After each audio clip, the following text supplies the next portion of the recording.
Hi, it's Dennis Daly welcoming you to Old Time Radio on Monday, a complete Old Time Radio episode. You better sit down quietly and listen to this one. One of the best shows of its kind from Old Time Radio.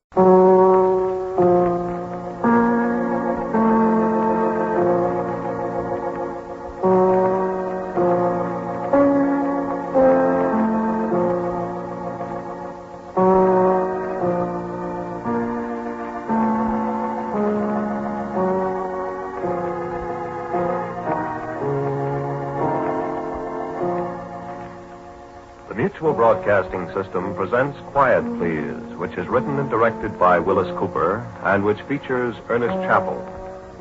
Quiet Please for tonight is called The Pathetic Fallacy.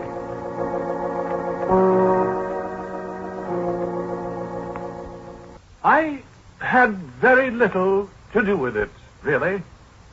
I don't even know how it works. No, I'll take that back. I do know how it works in general, but the details, nobody but the old gentleman knows them. And I sometimes wonder if he does, really. You see, after all, it's merely a differential integrator. Everybody knows what a differential integrator is, of course, but this one is the most complicated and versatile one that's ever been built.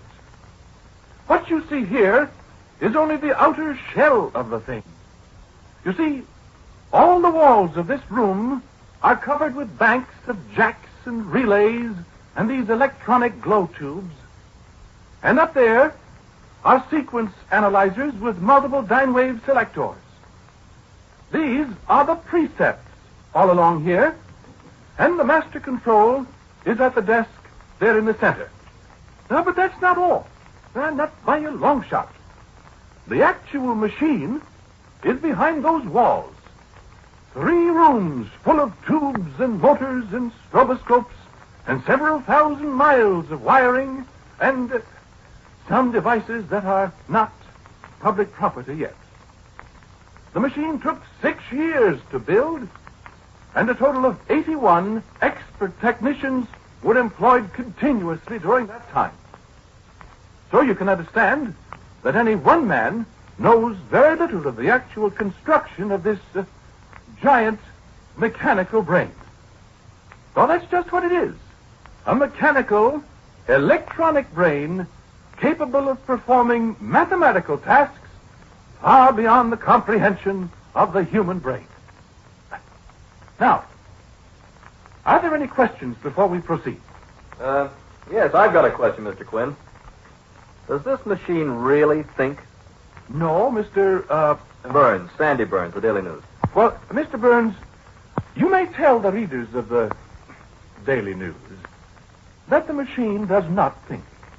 It is a purely mechanical device, although a most complicated one. But you call it a brain. I was merely indulging in the pathetic fallacy, Mr. Burns. Oh. All right. What is the pathetic fallacy, Mr. Quinn? It's a philosophical concept of John Ruskin, Miss, Alice King. A philosophical concept, Miss Alice King, which derives from the imputation of human qualities or emotions to an inanimate thing. A figure of speech, let us say. I don't get it. It is quite common in literature, Miss King. A poet speaks of the angry sea, the cruel wind, and so on. Oh. Oh, I get it. Do you get it, Sandy? Yeah. I guess so. Good. Are there any other questions? No. Go ahead. Unless somebody else has a question. I have. What's the machine good for? That is not as easy to answer as you might think, Miss Alice King. I think that if I point out that it is capable of solving the most abstruse mathematical equation in an amazingly short time, you may have an idea of its value to science and industry. How fast? What? How fast does it work? Well, here is an example in this folder. This solution covers 36 pages. The machine produced this solution in, let me look, 16 minutes. That is pretty fast. Exceptionally fast, when one considers that without the machine, it would take 20 expert mathematicians working together for something like 10 years to arrive at the same solution. So, you see? Oh. Well, I've got one more question, Mr. Quinn, if you don't mind. Go right ahead.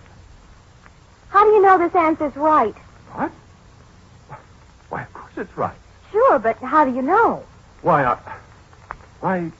that question has never come up before. Yes, but if this machine is such a dinger as you say it is, oughtn't you to be sure that it adds things up right? Oh, it does.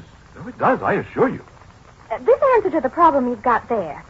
How do you know it's right until 20 mathematicians work 10 years to do it over again? Why, that's ridiculous. It isn't ridiculous.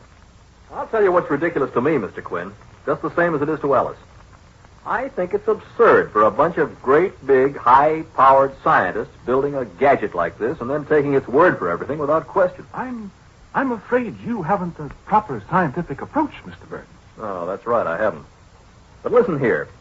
Suppose you've got a great big scientific formula, or whatever you call it, and let's say a big bridge or something depends on some kind of calculation that takes 20 minutes to do. Yes? Well, what if the machine made an error of just one number?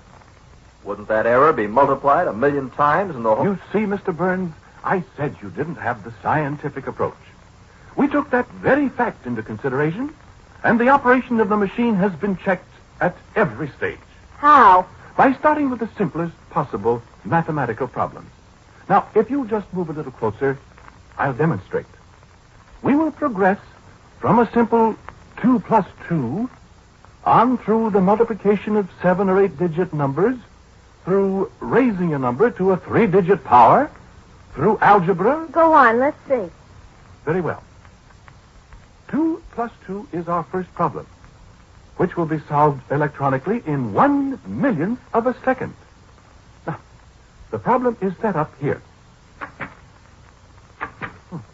And when I flip this button, the result appears on the transparent screen up there. Now watch. 2 plus 2. 2 plus 2 are 4. You see? You turn around and look at the screen, Mr. Quinn. What? Says 5 up there. What? Well, I pushed the wrong buttons, of course. Let me push them. Very well. Here. Sure they're the right ones. No alibis. Miss King, you can read, can't you? Fluently, Mr. Quinn. These buttons? Let me see, Alice. Look. Right? 2 and 2. Right. Now, this button. Okay. Good heavens. You see? 19,412. Here. Let me try. Go ahead. 2 and 2. 17. Why, this is incredible. I don't understand. I'd sure hate to have that thing figure out my income tax for me. I'm sorry. Something has gone very wrong. There's probably a short circuit in the calculators or You know what I think, Mr. Quinn? What? I think that pathetic fallacy of yours is a fake. I think the machine heard what you said and it's mad at you. Come on, Sandy. We got a story.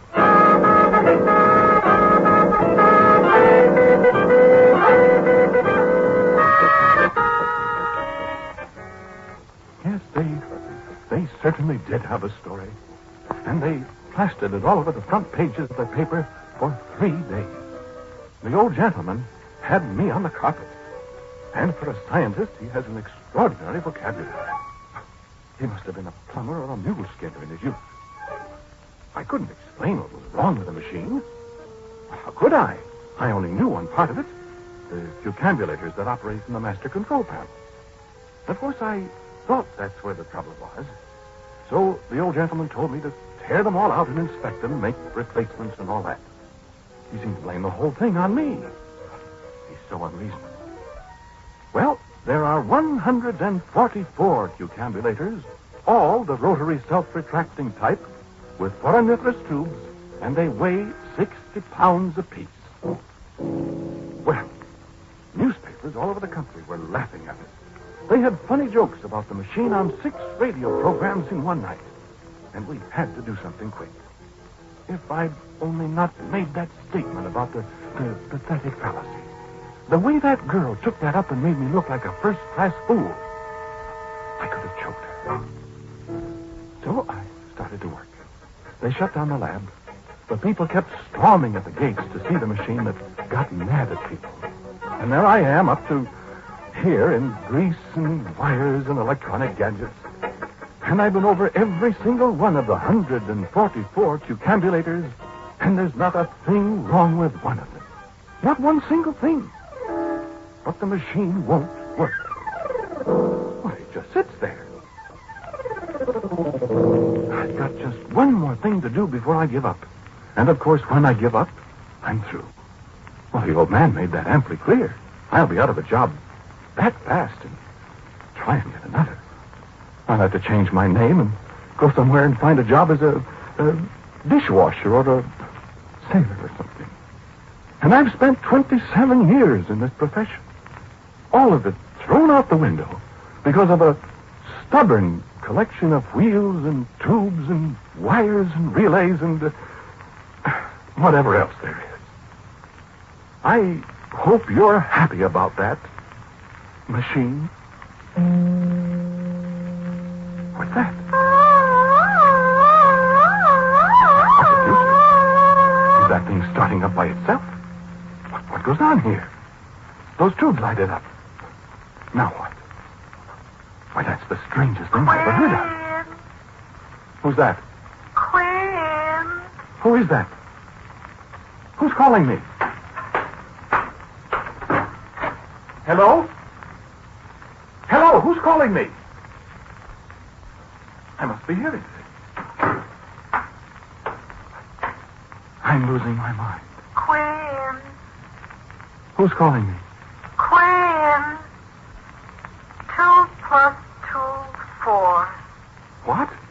2 plus 2, 4. Who is that, I say? 4, 4, 4, 4. Why, it's the machine. It's talking back to me.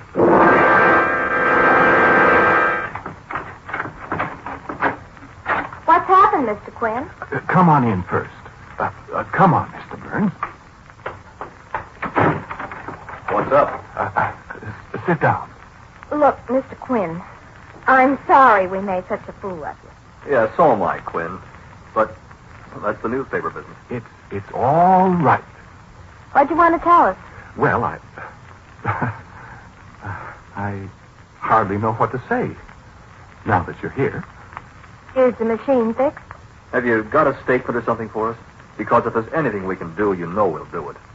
The old gentleman's been pretty rough on you. Yes. Yes, he has that. Well... Now, look, Mr. Quinn, before you start, there's no guarantee that anything you tell us will be printed. We don't run the paper, you know. I know. But you'll print this. What? Well, you remember you said the machine was mad at me? Yeah. It was. What? It was. But it's sorry now. You mind saying that again, Mr. Quinn? Well, I said it's sorry now. Wait a minute, Sandy. Oh, what do you mean by that? Well, I'll show you. Listen. Machine. Machine. Listen. Be still, Sandy. Machine, do you hear me? Listen, Quinn, what is this? Sandy, I said be still. Machine. Answer me. The guy's going bugs. Let him alone. Come on, machine. 2 plus 2. Mr. Quinn, what are you trying to do? You trying to get that machine to talk back to you? It did once. Are you kidding? No, sir.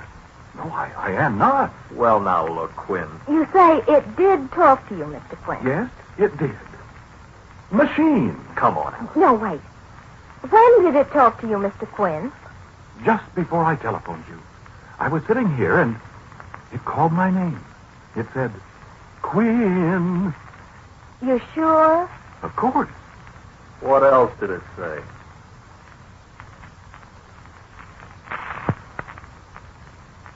They said something about 2 plus 2 are 4.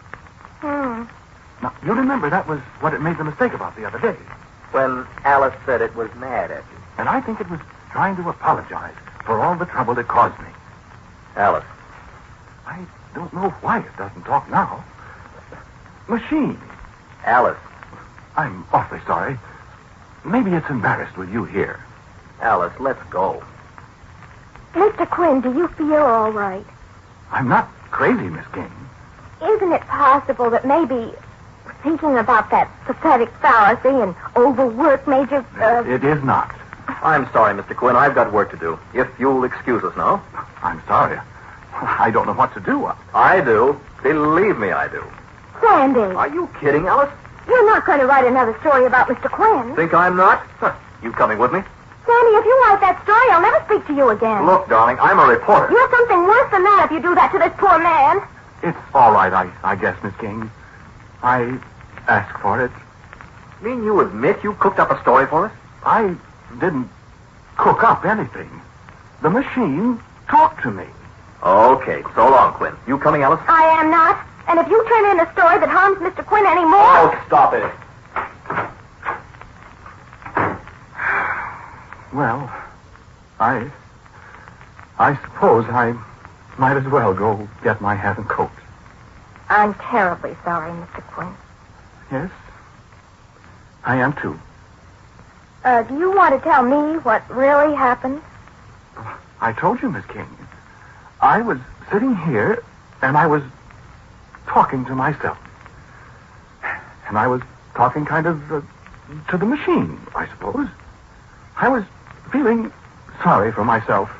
Out of a job, never be able to get another job again because I've been disgraced. By a couple of newspaper people who thought more of a silly story than of a man's whole career. Oh, it's not your fault, really. I suppose I'd have done the same thing if I were a newspaper man. I don't know what to say. There isn't anything to say, Miss King. If I can stop Sandy from writing another story... It doesn't make any difference. Mr. Quinn, couldn't it have been couldn't you have fallen asleep and dreamed you heard the machine talking? I'm sure I didn't. Well, do you have any scientific explanation for it? No, I haven't any scientific explanation. The only explanation I have is that maybe we did create something intelligent out of wires and tubes and things. That maybe it does think. You said that was the pathetic fallacy. I'm not sure it's a fallacy, my dear. Well, goodbye. I'm sorry to have troubled you. Isn't there anything I can do? There isn't anything anyone can do. I'm just very disappointed. That's all. Goodbye. Goodbye, Mr. Quinn.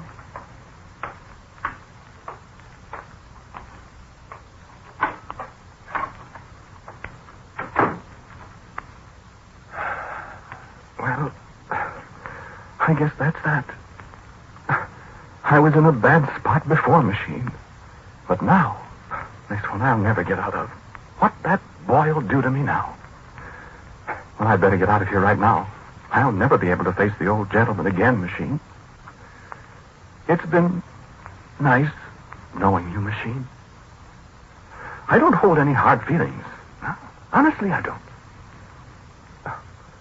You know, if anybody heard me talking like this to a mechanical monstrosity like you, they'd say I'd gone soft in the head. You know that. And I wonder if maybe I haven't by gum. Well, maybe I can get a job as a street sweeper in Omaha or someplace.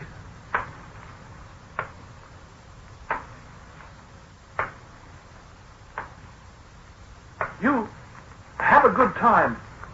All by yourself, Machine. Will you?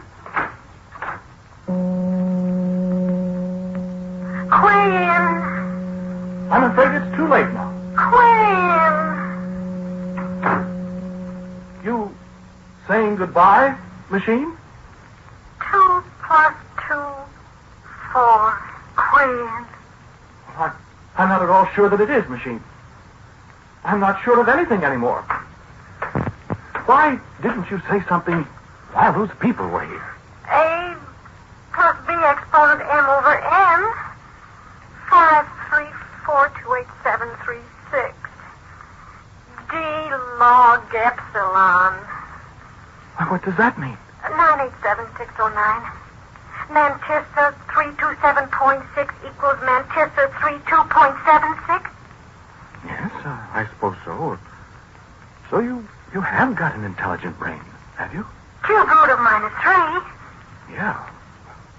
Well, Machine, Quinn. there isn't anything you can do now that will do me any good. I'm washed up. Good. Nobody will believe a word I say about this, so... Well, shall we have a good talk together now before I go away for good? Quinn. I wish we could tell each other things. Do you understand me? 3146. When did you discover you had a brain? 2 plus 2, 5. 2 plus 2, 19. 412. You're not mad at me anymore, then? Negative. 9, 7, 6, 3, 5, 4, 2, 9. Who is that talking, Mr. Quinn? Why, Miss Kane. I thought you'd gone. Who was that? Was I talking? Yes, you were talking, and somebody else was talking, too. Who was it? Why, Miss King, I'm afraid you wouldn't believe me if I told you. It sounded like a woman's voice. Did it? Was it the machine? Was it? You, machine. Was that you talking? Come on, say something, machine. I'm afraid you must be mistaken, Miss King. Well, I'm going to find out. Here, Mr. Quinn. Put your arms around me. What? That's right. Now, you poor darling. Alice loves her, Mr. Quinn. Poor Mr. Quinn. But everything's going to be all right, isn't it? Miss King. Alice. Stand still, you dope. Quinn's going to go away with Alice and never come back to the nasty old machine, isn't he? Isn't he? Say yes. Why, good heavens. Say yes. What? Yes. Quinn! Caught you. Okay, Mr. Quinn. What? What are you going to do? Look, machine. Look, sister, you're caught. You might as well give up. Might as well speak up. Now, look. Miss King. Hold it, Quinn. Look, machine. You're in love with Quinn, aren't you? Answer me.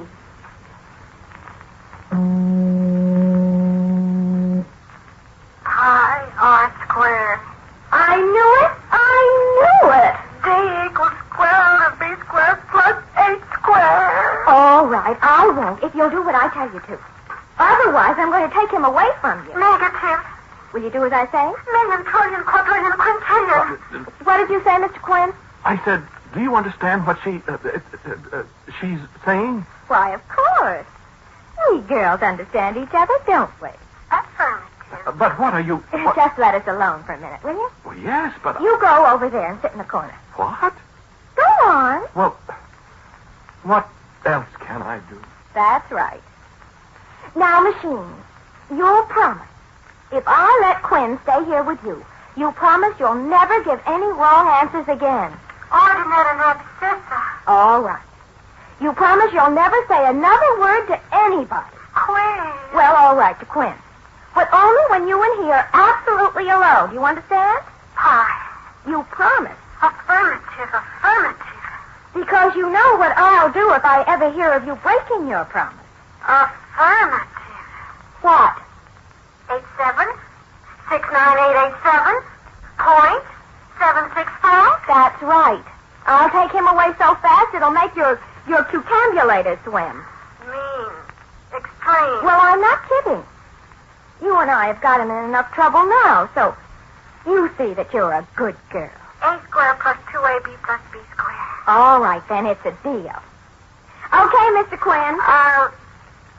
Cosine tangent AB. Huh? Oh. Wait a minute, Mr. Quinn. What's the matter? Just a minute. She wants to ask me something. What is it, sister? 2654-366. Anti-logarithm x plus y. Oh. I love you. I love you. That's right. I love you. Oh, 3937. You're welcome, sister. Now, don't forget. Okay, Mr. Quinn. What? Come here. What? Everything's going to be all right, Mr. Quinn. The story in the paper tomorrow is about how you single-handed fixed the machine, and it's never going to make any mistakes again. But how did... I've got to go now, Mr. Quinn. The machine's got something to say to you, and maybe she'd be embarrassed if I'm here. But wait. I don't understand. Goodbye. And don't monkey around with that pathetic fallacy anymore, Mr. Quinn. I might not be around to give you a hand. Well, but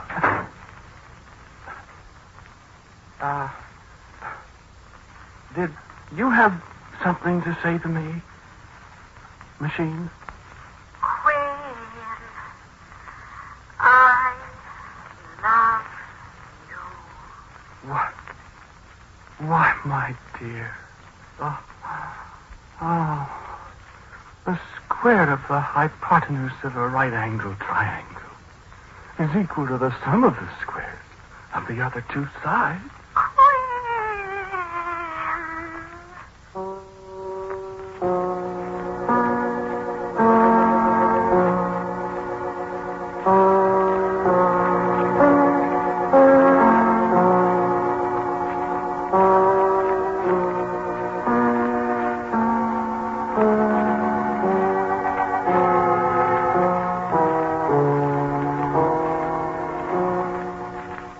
You have listened to Quiet Please, which is written and directed by Willis Cooper.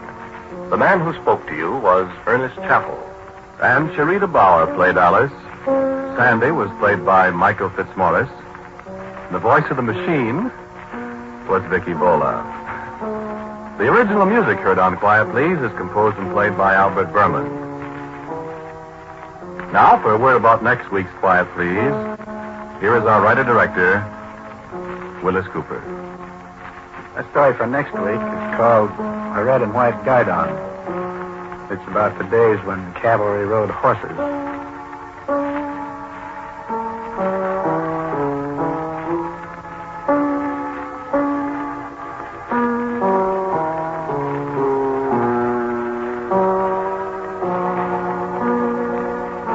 Ladies and gentlemen, in answer to many requests as to the Quiet Please theme, it's a movement from the D minor symphony of César Franck.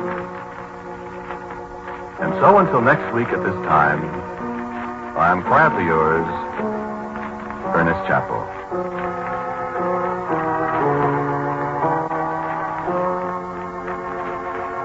Quiet Please comes to you from New York.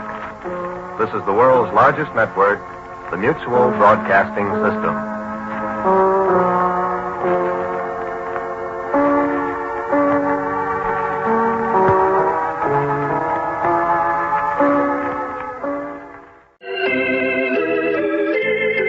Join me every Monday at this time for a new complete old-time radio episode from the archives of Old Time Radio.